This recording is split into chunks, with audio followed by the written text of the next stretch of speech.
Yon nga guys, what's up? Welcome back sa panibagong ride vlog. Sinimulan ko ang araw sa paghahanda. Gumayak muna ako, inilabas ang bike, binuksan ang gate namin, at syempre nagpaalam muna sa aso ko bago bumiyahe. Pagkalis ko ng bahay, dumiretso na ako sa kurba para i-meet si Edward. Nang kumpleto na kami, nagsimula na ang aming biyahe. Dumaan kami ng Santo Domingo, pagkatapos ay sa Siksikan, at tuloy-tuloy hanggang makarating sa Llanera. Doon naman namin sinundo ang isa pa naming kasama na si Raven.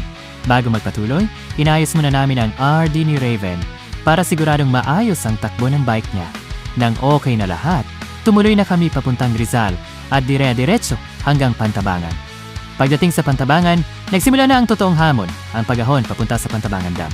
Nakakapagod man ang ahon, sulit na sulit naman dahil habang umaakyat, sobrang ganda ng view.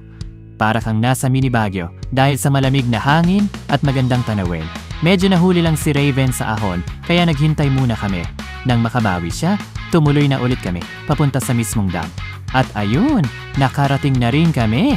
Grabe, sobrang ganda ng view sa Pantabangan Dam. Isa talaga ito sa mga lugar na mas maganda sa personal kaysa sa mga nakikita sa larawan. Matapos, magpahinga at mag-enjoy sa view, oras na para umuwi. Sa pag-uwi, maghihiwalay na sana kami ni Raven dahil magkaiba na ang ruta namin. Pero nagkaroon ng problema, na flat ang gulong niya.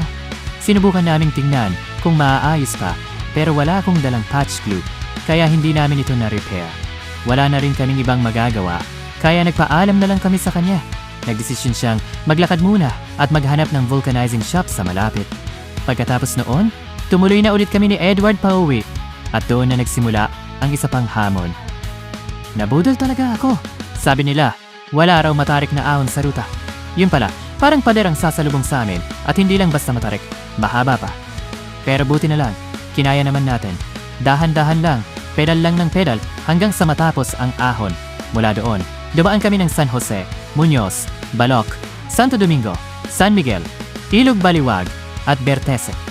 Pagdating namin sa kurba, doon na kami naghiwalay ni Edward. Nagpasalamat at nagpaalam ako sa kanya sa pagsama sa ride na ito. At pagkatapos ng mahaba pero napakasayang biyahe, sa wakas ay nakauwi na rin ako ng ligtas. Kung nagustuhan ninyo ang vlog na ito, huwag kalimutang mag-like, mag-comment at mag-follow. Kita-kits sa susunod na adventure.